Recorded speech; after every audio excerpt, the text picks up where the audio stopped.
you for publicly proctored exam like A4Q Selenium Tester Foundation syllabus. So basically, this is a syllabus which is recommended for A4Q Alliance for Selenium, which is very fundamental, exam on Selenium. So yeah, this is how it looks like, and this is available in public domain. Let's start. So basically, as you see, chapter 0 basically talks about the purpose of the syllabus and what are the objectives of it, and what Selenium Tester Foundation exam is, and who has it is accredited by whom, and level of details, how the syllabus is organized, business outcomes and acronyms used in this PDF. So let's go here. So here, the syllabus presents the business outcomes, what is expected out of this syllabus, and learning objectives, concepts underlying Selenium Tester Foundation training and certification. Without any delay, let's look into what are the objectives of this training. Basically, the objective of this training is evaluation of 4 parameters. Just like any ISTQB examination, basically there will be K1, K2, K3, K4 level questions. So K1 is basically recollecting whatever you already remember. K2 is at a higher level. It is not only just recollection. Here you have to understand. At K3, whatever you have understood, you have to apply. And then, here the problem definition is very clear. You have to apply it. And for K4, you have to analyze the situation and then apply the concepts appropriately. Now, yeah, here for any testers, this you may need to refer beyond whatever is there in this PDF also. So here he is talking about ISTQB references may be included, but their content is not examinable beyond what is summarized in the syllabus itself from such standard books and ISTQB syllabi. So basically, there are a lot of references. May this book, this PDF may refer you to some content which is not available here, such as ISTQB content. And basically, there will be 40 multiple choice questions, and it's a 16 minutes duration exam, and you are supposed to score 65%. So 40 is 65% is 24 plus 2. That's 26, right? Yeah. So if you are if your native language is not the examination language in which you are taking the exam, the candidate may be allowed for additional 15 minutes. And regarding the accreditation of this, Selenium Tester Foundation training is the only accredited training course, as they are saying here in this PDF. And basically level of details, right? He is talking about level of details, and how the syllabus is basically organized. Syllabus is organized into 4 major chapters, I'll show you. Basically, chapter 1 is test automation basics, and you are supposed to spend 105 minutes on it. Internet technologies for test automation of web applications. This is next significant chunk. You are supposed to spend 195 minutes on it. And using Selenium WebDriver, this is the most major chunk. In this book it is making use of Python, so that's why I covered Python in the first day. And then basically next important topic is preparing maintainable test scripts, right? How you prepare test scripts which are maintainable. So that is a thing that we will be talking. So business outcomes for chapter 1 is correctly apply test automation principles to build maintainable test automation solution. Business outcome for chapter number 2 basically is be able to choose and implement correct test automation tools for this one here. And third is be able to implement Selenium WebDriver scripts that execute functional web application testing.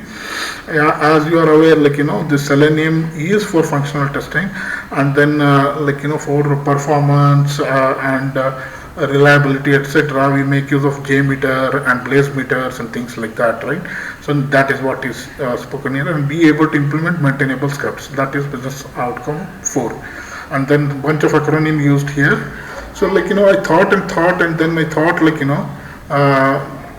let me go in this manner. First I'll cover directly chapter number 2, then I'll cover chapter number 3, then I'll go to 1 and then come back to 4.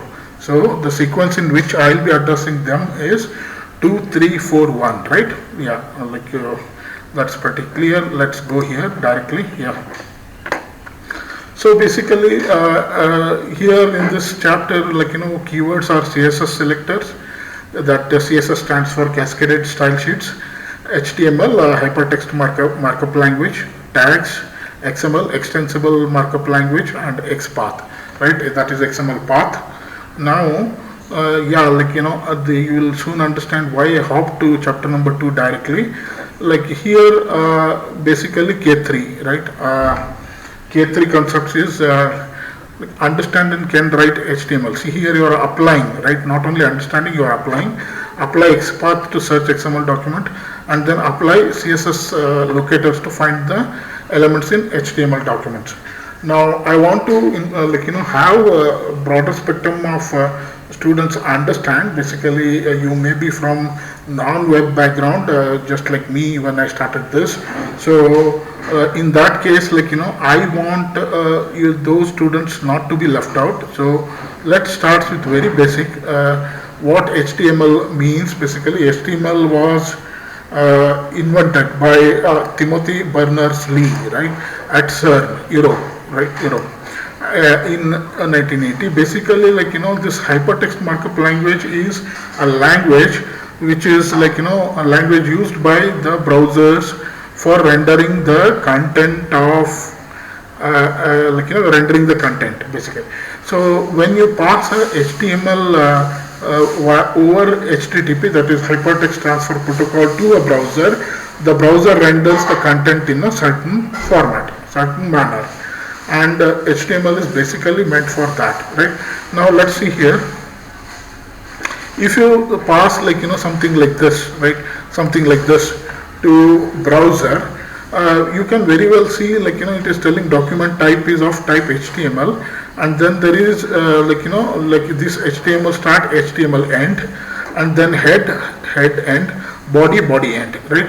So basically any HTML file that you take will have this kind of a structure, basically where you say HTML end, and soon you will know for HTML5 this doc type is good. Doc type HTML is not required, but head is very much needed, where you say what is the title, page title of the HTML page, and then there will be body.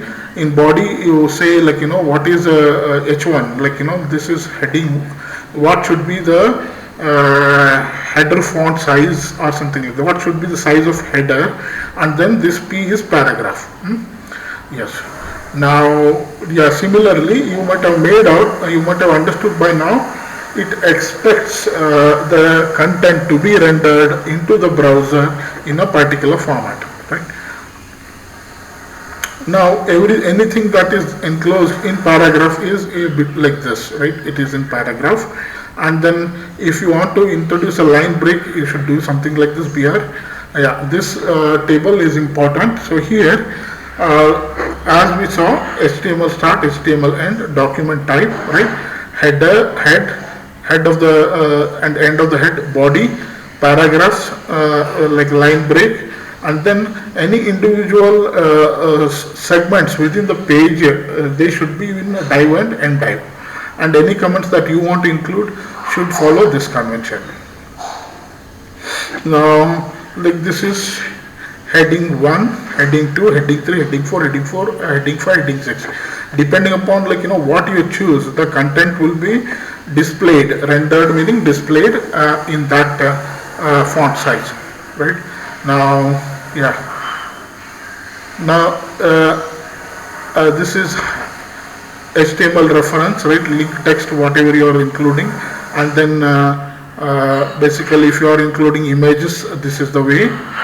Now this is important here. UL stands for unordered list.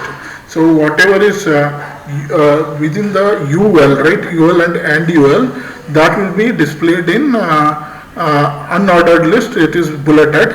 And if you say OL, it is like, in a cardinal format, basically 1, 2, 3, 4, 5 and things like that, right? And then individual items within this OL or UL, right, it is LI, list item. And then if there is a table, like, you say table like this, and this is a row within the tables, this is a header column of the table, and then this is data cells, like individual cells, right? If it is a 3x3 table, then like there will be 9 data cells, that is TD, right? And then there are other things like T body, T head, T foot, right? Table footer, table header, right? And then group the body content in HTML table, T body, and then color group, right? Like this can be done like this. Now let's take a practical example here. If you pass HTML content like this, with eyes you parse here, basically the HTML start, HTML end, then body, right? Head is head is not head start, head end is not there. So then there is directly body. If you see body, now this should be of size H4, an unordered list, and here it is UL, unordered list. So in unordered list there is a coffee, tea, right, and milk, right? So these 3 things should be with bullets, right? And then there is an ordered list like oolong, black, Earl Grey, right? So these 3 should be displayed as 1, 2, 3. Let's see. That's what is happening here. See, this is list item coffee, and it is unordered list. T is unordered list, right? But however, these 3 things within after T are ordered, so they are displayed with cardinal value 1, 2, 3, and then ordered list and milk we are displaying. So this is how it renders. Now let's introduce a concept of styling. That is basically if there is a styling involved in the HTML. Basically here we are introducing styling as well as table concept in this HTML. So if you see here, this is table row, right? Table row. This is table row. This is table row. This is table row. This is table row. However, this content is cell. This content is table header, right? So basically what should happen is we should display a table where here car payment 2017 value, 2018 value, 2019 value, 2020 value, right? That's what is happening here. Here car payment 2017 value, 2018 value, 2019 value, 2020 value.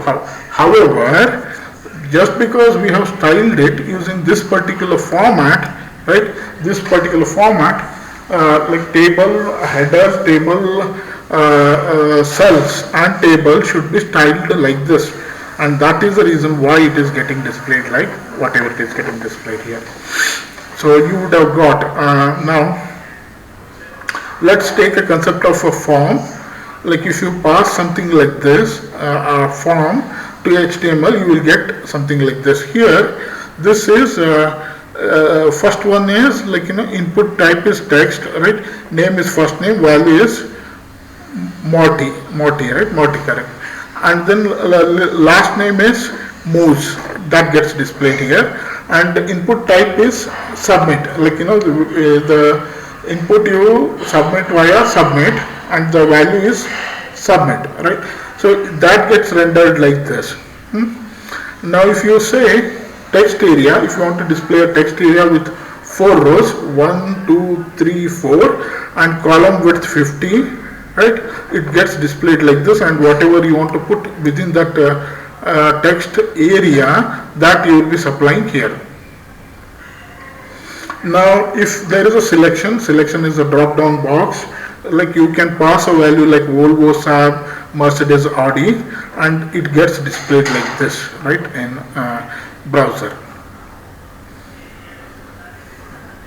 Next is field set. Here if you see input type is text.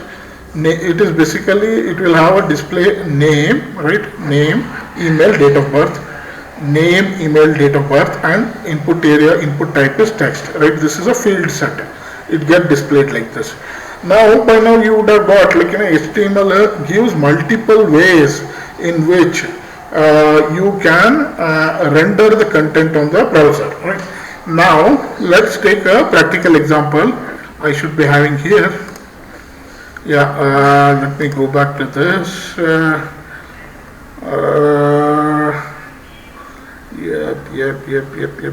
Yeah.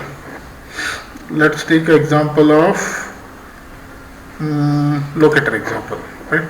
Now here you see, like, this is reasonably not so simple HTML page. Like whatever we saw in that book was fairly simple. Like you could just say like this, inspect. It will give whole content, right? Whatever you want to inspect. See here. Wait a minute. Let's go one. Like there is a head, HTML head, body, right? And if you want to, there are multiple divisions within it, and you could expand the divisions, okay? And you could get whatever individual thing you are interested in. This is login form, right? UI widget, and then label, input, right? Label, input, and things like that. See, basically this whole thing gets rendered like this. So like anything that you want to render, it will ultimately get rendered as, since it's a locator HTML, it will get rendered like that. Now coming to XML, basically XML is a superset of HTML. So if HTML is properly parsable, it should it should also be readable by XML. I'll repeat, XML is a superset of HTML. So like if a particular content is renderable by HTML and it is syntax error free, then that can also be read as XML, right? So but the XML the convention is little bit different. Unlike in HTML, you can have your own tag and value, right? You can have your own tag value. So basically it will look like this: date start, date end, hour start, hour end, to Francis to end, from whomever it is sent, tomorrow, and body is please pick me up this weekend. So as you notice, it is not following any predefined attribute value combination. And you could also have XML like this. Like here, see, attribute value is directly done here, but it is better to have a thing like this. Here there is attribute value, things like that, right? Now here are the three things that you must remember. Attribute cannot contain multiple values, right? And but elements can. Elements can contain multiple values. Attribute cannot contain tree structure, elements can. Attributes are not easily expandable, but for future changes, like it should be extensible. That's why this condition is put here. Yeah. Now let's look at this particular XML, right? Here there is a concept called parent, child, and these two are siblings, right? These three things are siblings, and if you look from here, this is catalog is ancestor of this particular element. That's what he is talking here. And like now all the way, like we spoke about HTML can also be read like a XML, right? The intention is to get XPath. XPath is basically path within that particular say for example HTML body, right? Now let's take this example again, which I took some time back. And if you are interested in, let's say, XPath of this particular cell, right, Nash cell within this particular HTML file, there are rich utilities. I am just making use of a utility here. So this is extension called XPath for Firefox. I'll just click on it. See here how to use it. I'll show you. Just click on the value you are interested. See, you got a XPath that you intend to use. Now, since I have not introduced you to still like particular, like we start from the root, basically the root, and then we get HTML, then we get body, then we get first division, which happens to be this here, and then in this division there are two tables, right? Table number 1, table number 2, right? So we pick the table number 2, which in this case is complex table here, right? And then complex table here, and then once we pick this, and just repeat, we start from HTML and we go to body, we pick the first division, we pick the second table, and we pick the body of the table, right? Body of the table, and once we pick the body of the table, we pick the first row, right? That is tr1, and then in that first cell is Nash, right? And that's what this tool is showing here. You could just pick it here, copy it here, and take and do whatever you are interested in. I am just pasting it here. This is how XPath looks. Now let's analyze it once again. I am just disabling this tool. It is highlighting incorrectly. So here, not highlighting incorrectly, it's highlighting correctly, but it is highlighting things which I don't want you to see. Basically, when you choose this XPath, enable this XPath, we pick the first division, right?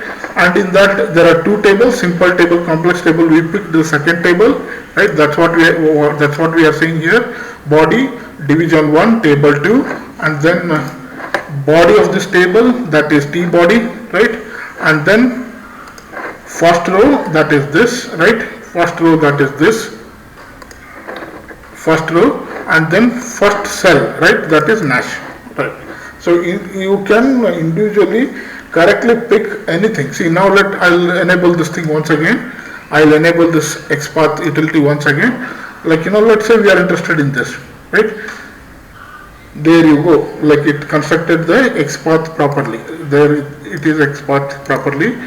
Now again we are in table 2, T body, T row 1, TD3, because this is cell 3, right?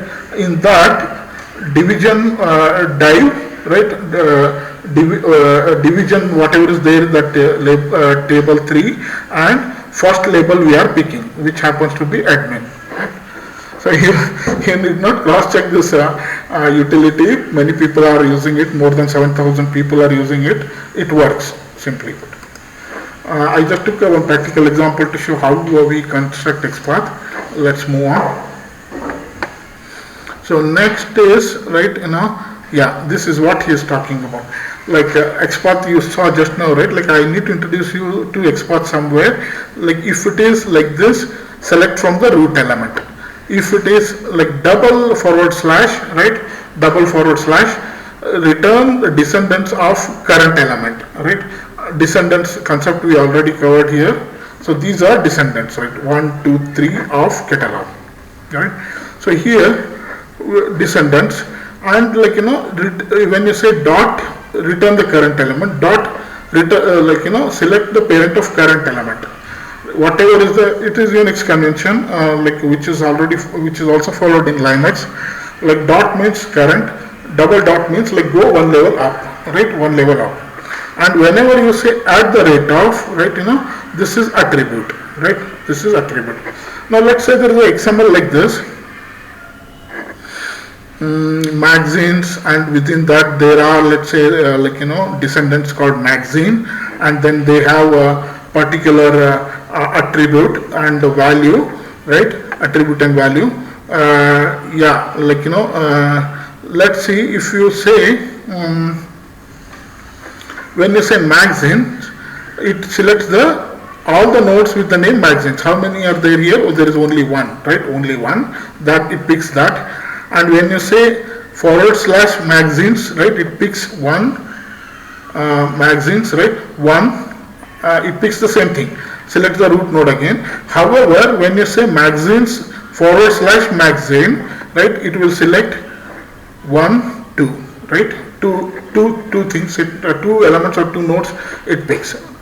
Now, if you say / magazines, selects all the things that are magazines, right? Again, there is only one, and this is magazines 2 / magazine, selects again 2, this and this, and when you say 2 / @lang, here it looks for attribute with the value lang, right?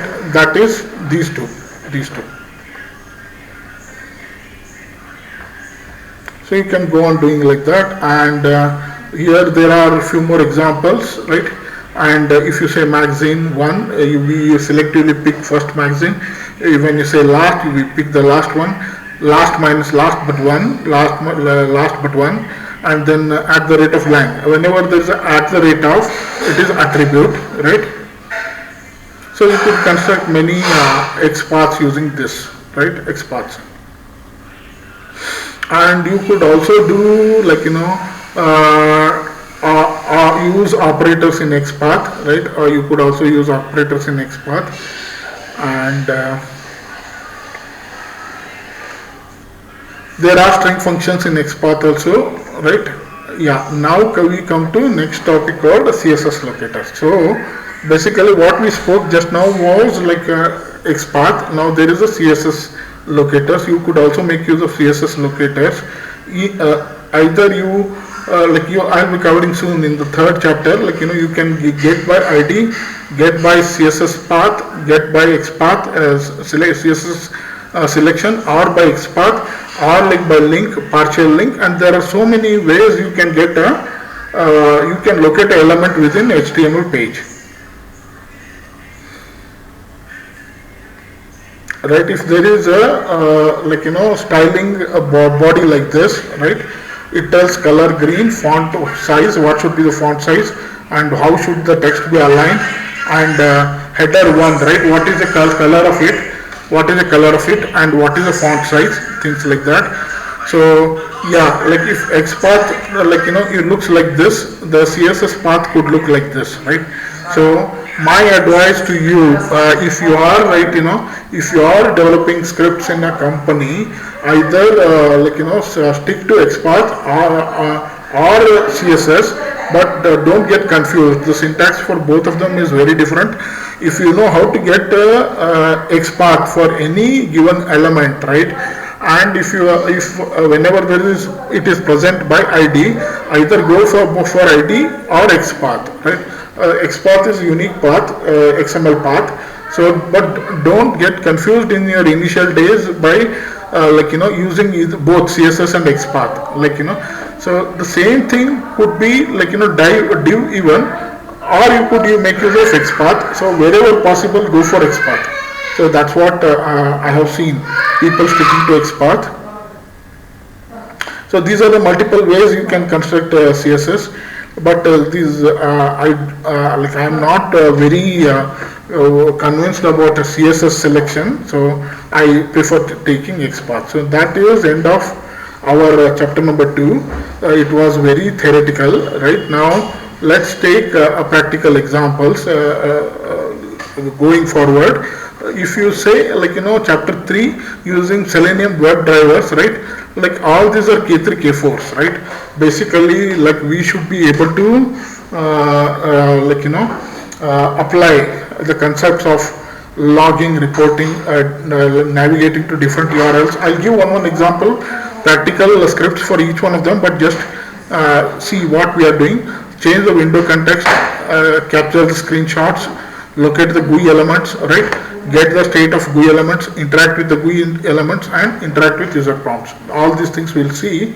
Yeah, and we make use of a testing environment called PyTest, right?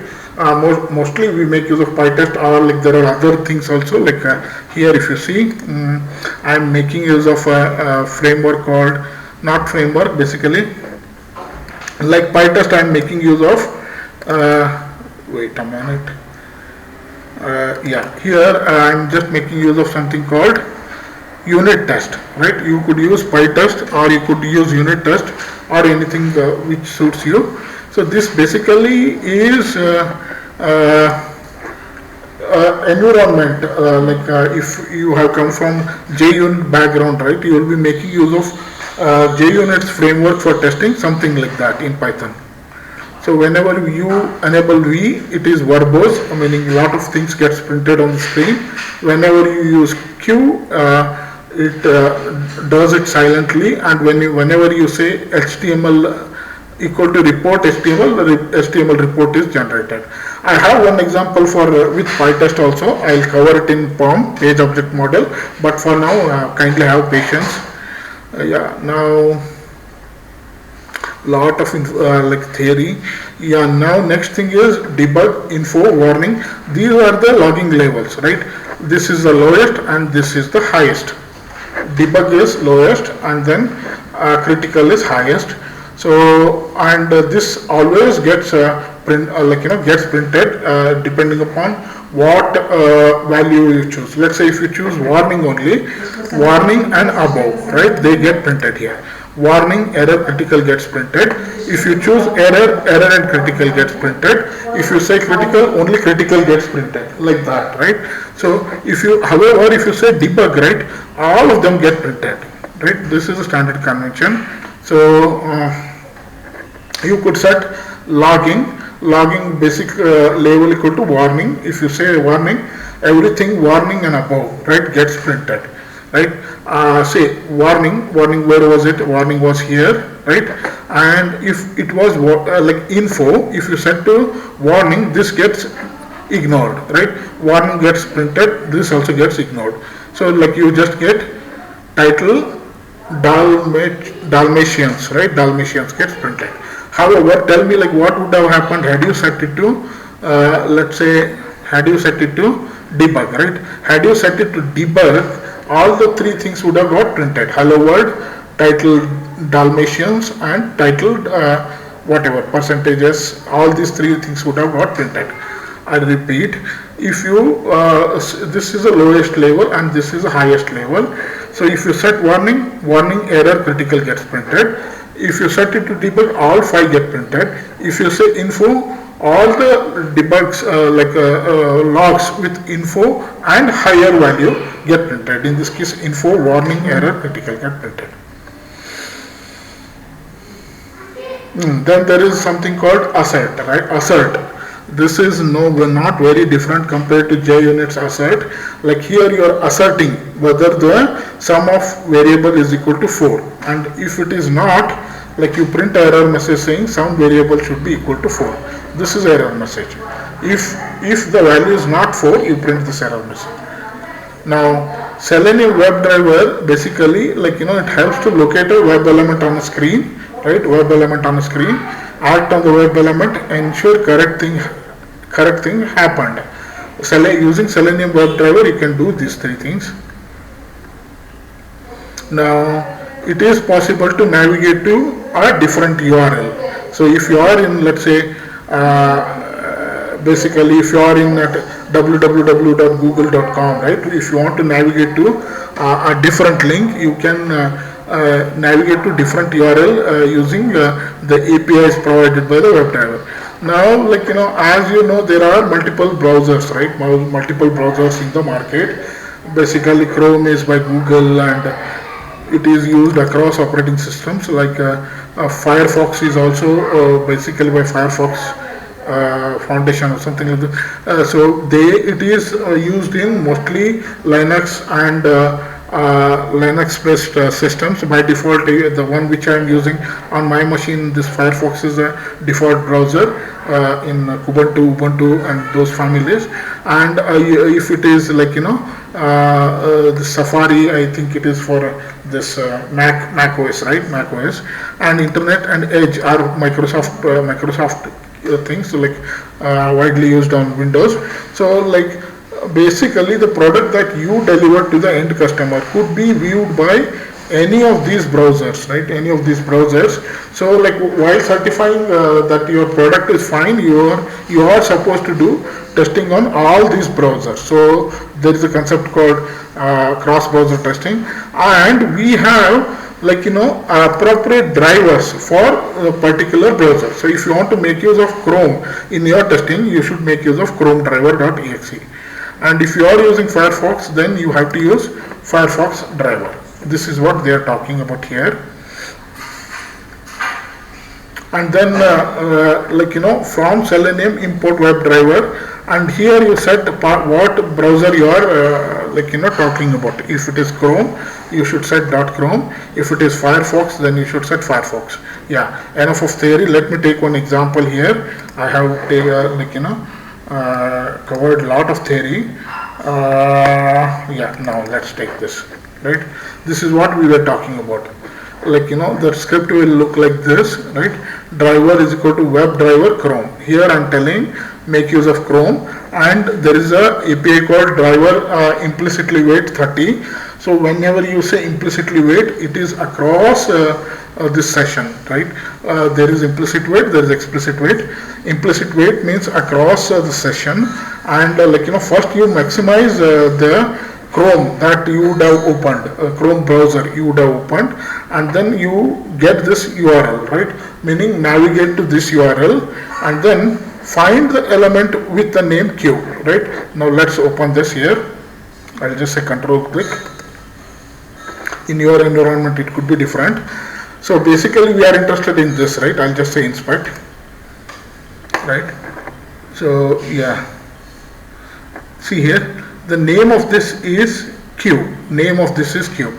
So when I say like this, right? When I say like this, element by name Q, and we are clearing it. First, what we are doing, we are getting this element with the name Q, and we are clearing it. So basically, this is like this Q, right? Cleared, and then what we are doing, we are typing shirts in it, right?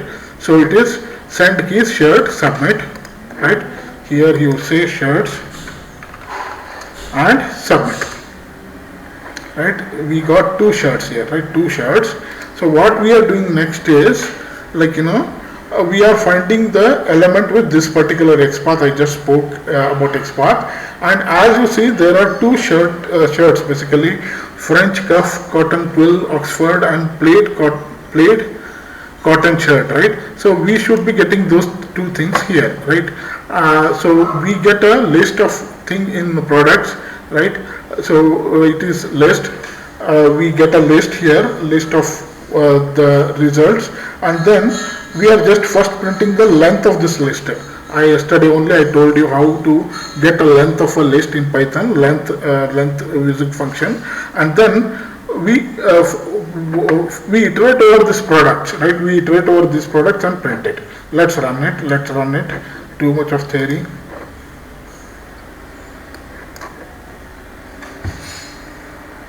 See here, it launched the browser. Yeah, you see here, it is saying found two products, and they are French cuff, cotton twill, Oxford, and plaid cotton shirt, right? This is same as this, these two. Now, what did we do? We made use of Chrome. What if we have to make use of a Firefox driver? All you have to do is set this Firefox here, WebDriver is equal to Firefox, everything else remains same, right? Now let's run it.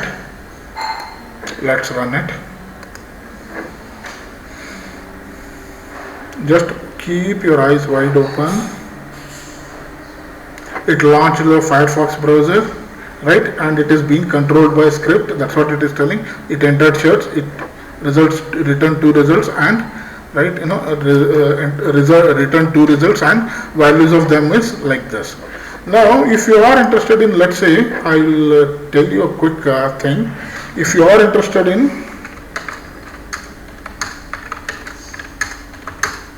right, let's say chapter 1, right? Yeah, here you saw once with Chrome, once with Firefox, right? And if you are interested you could create a batch file like this.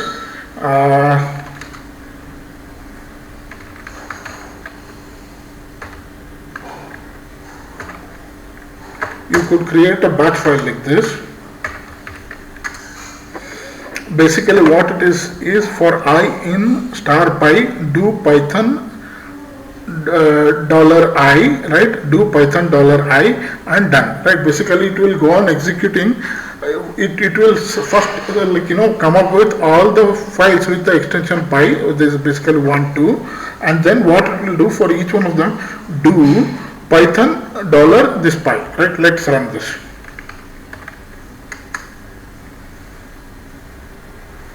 Once with Chrome, right, and next with Firefox. So this batch concept I wanted to introduce you. So like now let's we will extensively make use of this later. Now, yeah. See, if you are interested in like next chapter, basically homepage test search, right? Like now let's see how it looks like. This is same Firefox, implicitly wait for 30 seconds, whatever. Like in this, this VS Code. Like documentation is very easily accessible, so these ideas are very helpful. So if you hover over implicitly wait, right, implicitly wait, it shows like what implicit wait documentation is, right? It shows get, and then again we are getting that queue, this element, right, this element. Yeah, name is equal to queue, we are getting this, and what we are doing is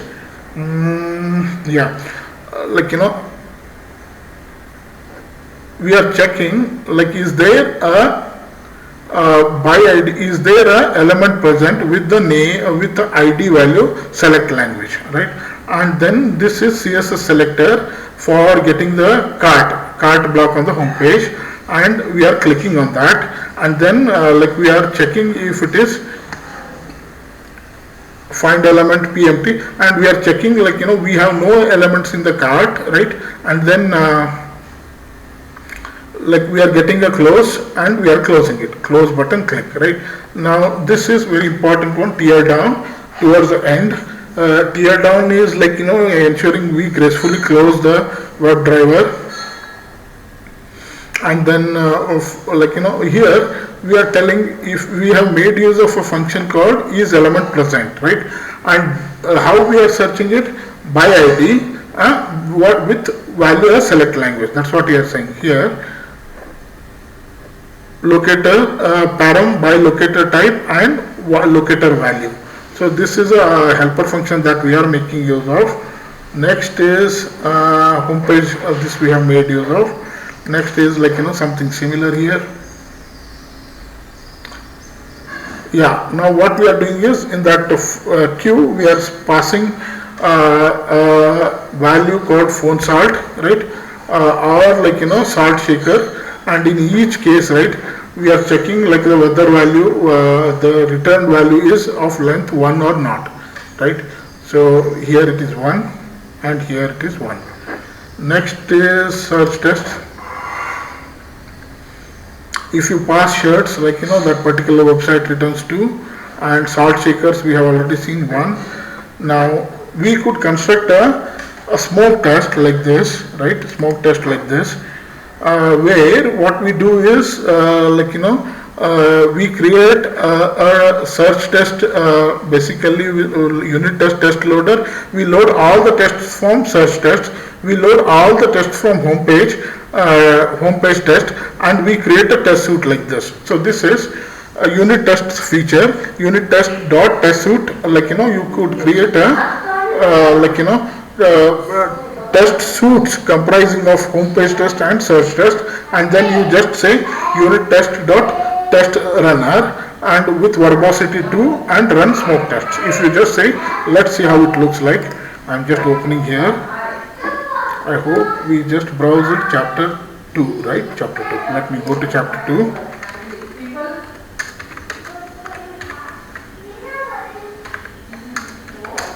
Yeah, there are like this. I'll just catch that batch file, same batch file. Now let's run it. Let it run. Okay, go driver. Basically, whatever test cases we analyzed some time back, I am running them in batches.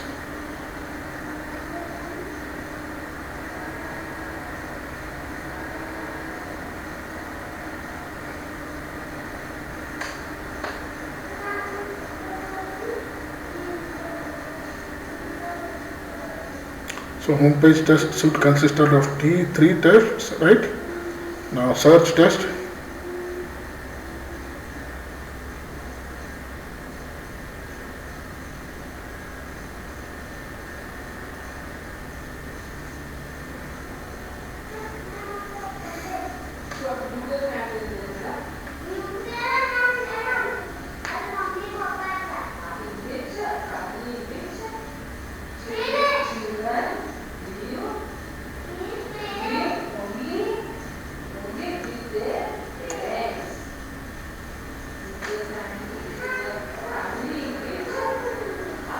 Every time you see like a robo icon there, right? Like which says it is being controlled by Selenium, not like man, a human, human being. So that's what it is showing.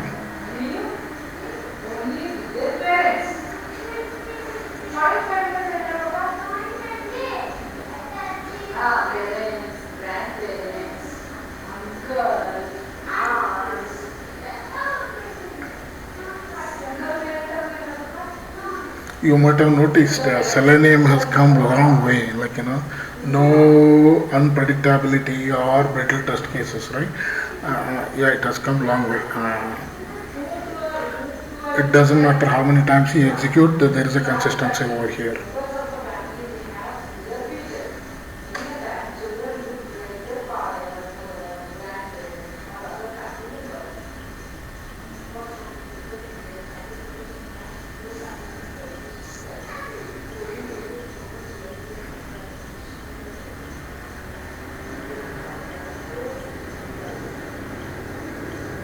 Yeah, there you see, like it consisted of test suite basically 3, 2, 2, 5, right?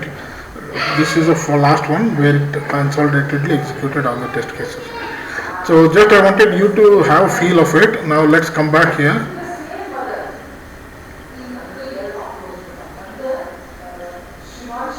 Now yeah, back and forward, right? If you are interested to navigate back and forward, I have example for that too. Right, navigation, right? This is the one which I wanted to show you. Right, what it is doing is, right, first basically this is like for the first time in chapter 2 I introduced you to classes in this test execution here. So this navigation test is derived from unit test case, right? And then there is a setup method, right, where we are opening Google page, right, and we are finding the element with the name Q, and then we are entering the Selenium WebDriver there.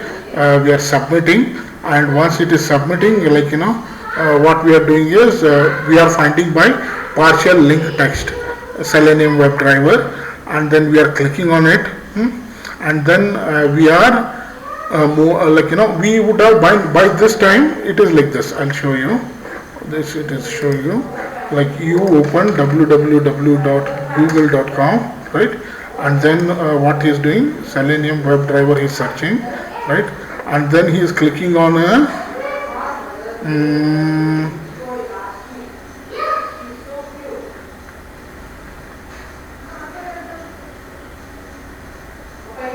partial text, right? Partial text. He is searching for basically find the element by partial link.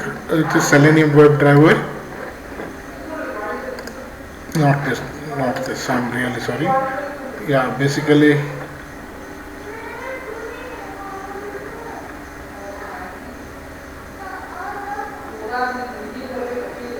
There should be Selenium WebDriver. Okay, Selenium WebDriver. It is finding by partial link and clicking on that Selenium WebDriver, and then once we let me search once again.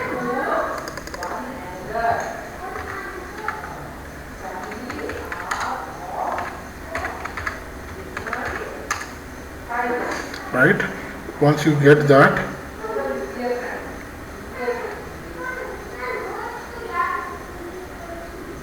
none of this,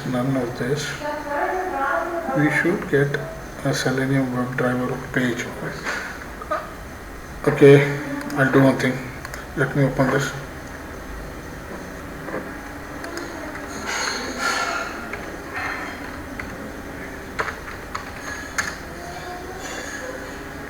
google.com. Now you say Selenium WebDriver.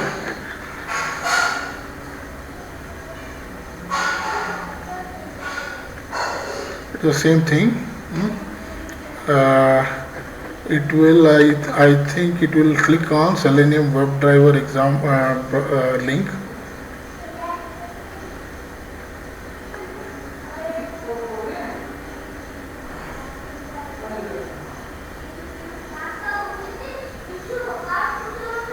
You should click one of them. I think it will click on this Selenium WebDriver,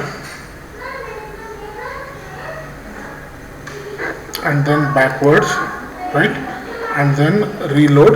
This is what we are trying to simulate. Let's see whether the test case goes through. Navigation test case.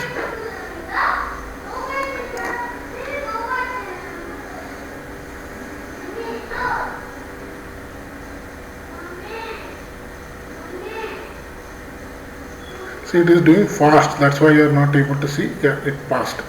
Here what I just wanted to say is, like, you can for example, what we are doing is, first we are opening this page, finding element by with the name Q, and then what we are doing is, like, we are passing a search string Selenium WebDriver, and then we are finding by partial link text, right, meaning it need not be an exact match, right, and then what we are doing is we are clicking on that, and then we are setting whether the value is equal to this, and we are navigating backward, forward, and then, like, once we are in this page we are refreshing it, and then we are tearing down. That is the thing here. And you could also close a browser with driver.quit. That is also possible. Like, current window, you can get a driver title, driver close, change the window context, right, change the window context, and you could also execute a JavaScript within like, basically a test script by using execute script. This is JavaScript. So JavaScript gives you immense when you execute JavaScript, you get immense flexibility and functionality in Selenium.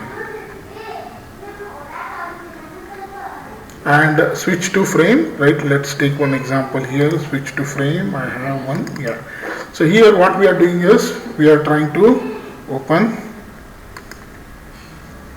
this page, right, this page, and what we are doing, let's see, we are find the element by link, right, we are finding the element by link. What is that element? That element is frames, right, we are clicking frames. Is there a frame here? Yeah, 1 minute. Yeah, this, we are clicking on this frame. Once we are here, what we are doing is nested frames. We are looking for nested frames, clicking on that, right, we get something like this. And then what we are doing, we are finding bottom one, frame bottom one, like there are multiple, we are getting the frame bottom one, and then what we are doing, we are getting text of this, and we are printing it. Let's run it. Like there are multiple frames, you can switch to any frame that you desire. Like in this case we move to the bottom one. Let me run it. I'll just run it.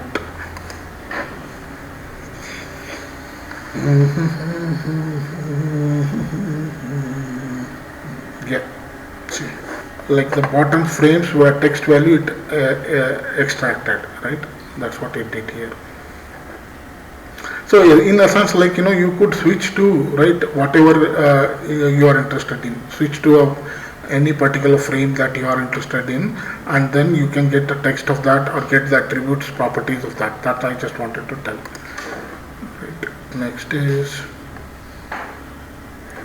parent frame. Also you could switch, right, default content. Yeah, you could maximize window, minimize window, full screen, like we have already done that.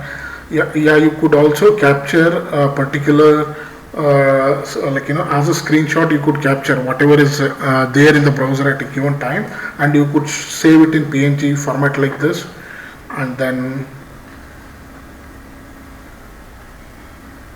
Yeah, this is most important one. Locating GUI elements, right? Graphical user interfaces. I told you some time back you can locate it by ID, class name, tag name, XPath, and CSS selectors. Out of this is important XPath. And if you have ID, always go for ID. If particular GUI page is consisting of elements which have ID, always go for ID, or else next preference is XPath. If that should be sufficient.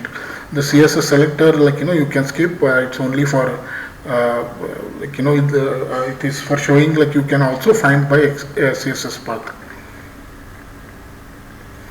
Yeah, we have already seen document HTML. There will be head, there will be body. Within the body there could be multiple things like this, and there will be title and text. HTML we have already covered. Element by ID, right? Find element by class name, that we have already done. Find by tag name, right? You can do that also. Find element by tag name. Yeah, element by link text, element by partial link text. I have demoed you just some time back. XPath, we have discussed how to get a XPath using tools. Also, I have discussed. But in Selenium, this particular exam, A4Q Selenium Tester Foundation Syllabus exam, you should be manually able to construct XPath.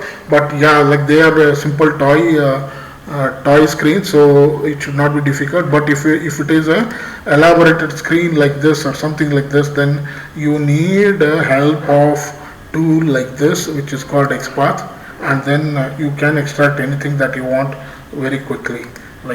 See here, you got XPath, right? XPath here, so that you can make use of in practical setup when you are developing scripts. Otherwise, for simple toy programs, right?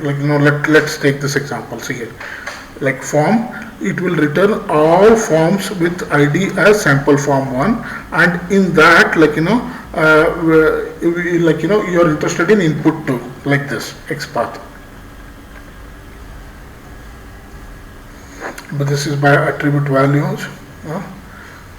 This is also possible. Yeah. What are the advantages and disadvantages, right? Absolute XPath code is brittle and can break with the smallest change in HTML structure. Let's say you constructed a XPath, and tomorrow that particular page development team has changed, then that script fails. Relative XPath can find wrong node if the attribute and element that you look for is not unique on the page. So while constructing XPath, you should be doubly clear. In general, when you are developing test scripts, it is better to wait till the time the features are hardened, and then you can go for development of scripts. But there is something called you can find element any attributes, ID, class, name, etc. If the ID is present, always go for ID. Developers, if they have put made it a practice to put ID, they can always go for ID. And CSS, just for study purpose, we can say you can also find by CSS selectors. And next is located via expected. You could have is alert present, element selection state to be, element is it is selected, is clickable, right? And switch to, right, invisibility of the element, presence of the element, you can check whether element is present, is it visible, is it clickable, those kind of things you can check here. So those are different APIs for that. And then get the state of GUI element, right? That's what we spoke just some time back, in what state it is.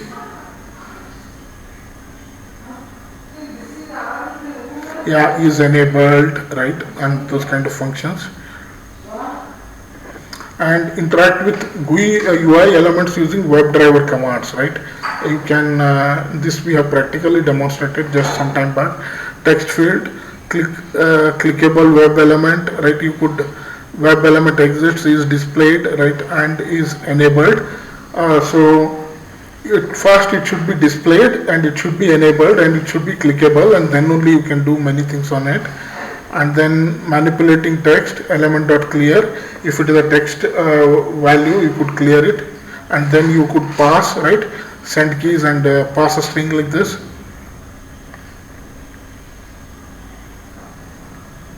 This is manipulating checkbox, right? Manipulating checkbox.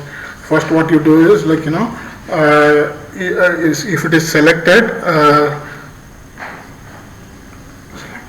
if it is not selected, you click on it, and if it is if you want it to be deselected, if it is already selected, you click on this and then it gets deselected. I'll repeat. If you want a particular element to be selected, first you click on it, and if you want it deselected, and if it is selected, you click on it, again gets deselected. That's what he is talking about here. Drop down controls. Yeah, like if it is a drop down, you could say deselect all, deselect by particular index, deselect by value, deselect by visible text. These all things you can do. And then there is a concept of modal dialogues. Modal dialogues are, like, pop-ups which are mandatory that you handle them first and then come back to, like, the page where you are working on. Those are modal dialogues. Modal dialogues. Sorry, modal dialogues. Yeah, and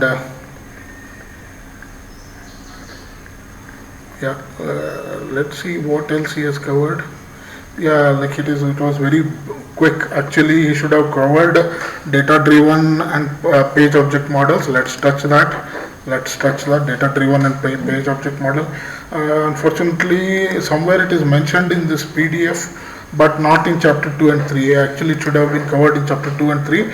Let's see what it is. Okay, let's not delay further. Let's take an example of, let's say, let's go with a very simple one like this, right?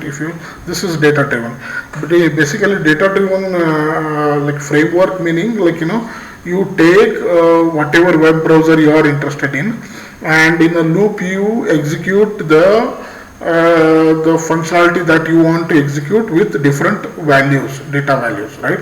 That is the concept. So, like, you could open this website. We have opened it multiple times, and then you can search with address and verify the value returned is 5 or not. You could pass music, verify if the value returned is 5 or not. You could pass shirt and verify if the value returned is 2 or not, right? So this, like, it is possible with the package called DDT, data driven test framework or something like that, and you make use of this package and you verify, right? And then there is a functionality called assert equal, and then like what you are doing is, like, expected count, you check whether it is 5 first time, 5 next time, 2 next time, right? Like that. Okay. Let's run it. Let's run the example.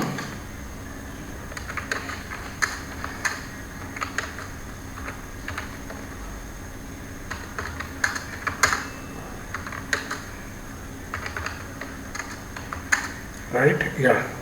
Now I could do something like, Python.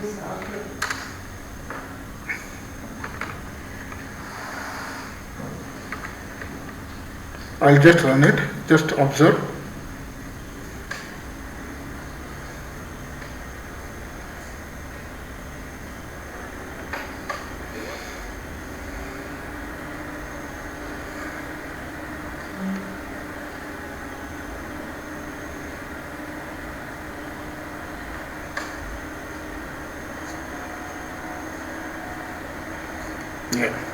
It passed different values each time.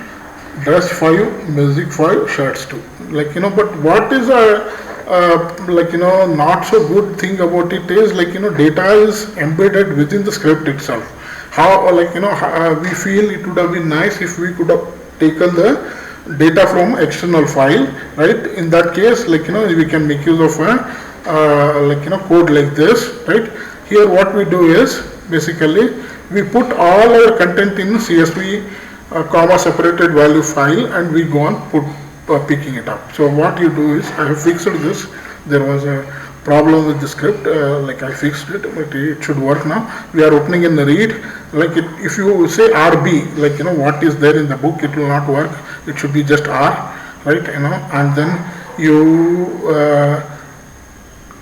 take the content of the CSV and execute, like you tally each time, right?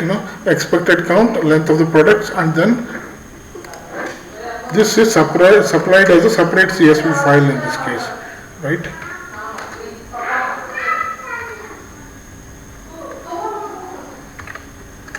Right here what we are doing is file name we are passing, and here if you see here we are passing testdata.csv. Now let's look at testdata.csv, how it looks like. This is how it looks like. The first row we should skip, and then shirts to music file, dress file, right? Let me run it.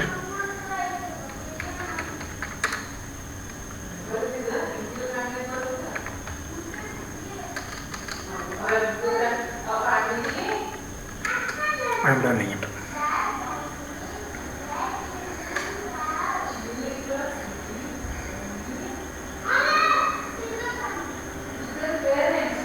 Only difference is in this case we are reading it from comma separated value external file.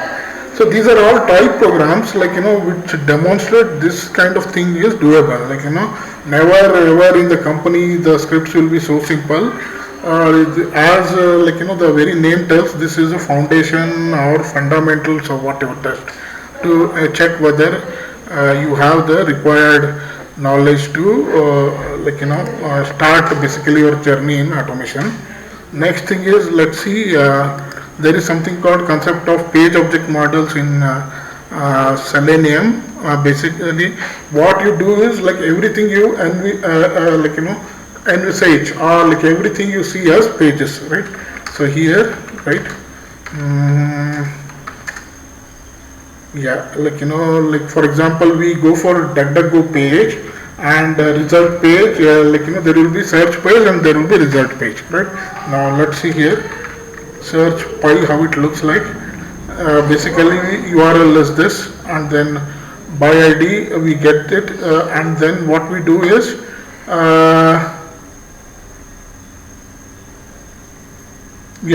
browser, basically we pass value whatever we want to, and then we hit return, right? Like this is search page and then this is results page. So search page and result page we have segregated in two separate things. Let's see how we call it from how we call it in test, right?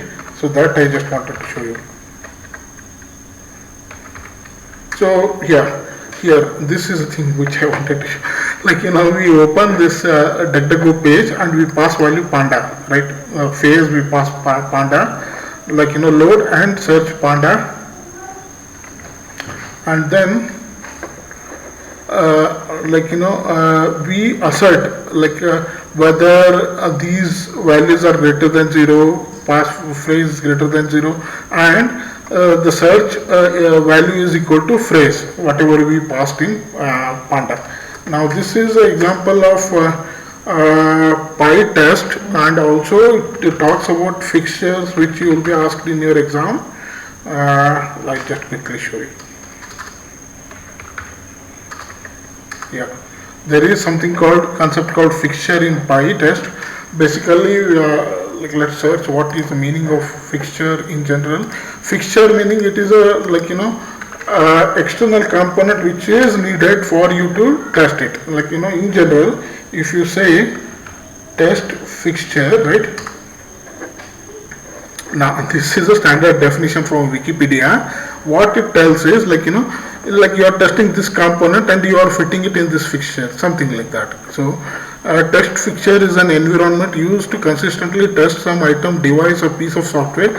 Text fixture can be found when testing electronic software and physical device, meaning it is a environment that you need to test the component that you are testing. So this is a fixture here. At the rate, always when you say at the rate, right, it is like in Java we call them annotations, right? Here these are called directives in Python. So which tell how what it is supposed to be. Now let me run it without any delay. All you need to do is PyTest, right? And then you just need to say, let me see. Yeah. DuckDuckGo. Yeah, it passed. And if you remember, very first time you could make use of this PyTest to generate HTML reports also, you can make use of. So this PyTest is yet another testing framework like unit test, right? What we spoke here. Here, like we made use of. All the while we made use of unit test, right? PyTest is yet another framework. So like yeah, to take home is like you will get all of this in web. All these codes are available in web. You just need to make them work. Like some of them directly they not work. Like you just need to fix them and make them work. So we covered chapter 2 and we covered chapter 3. Now chapter 1 and 4 we need to cover. Let them take tomorrow. Okay.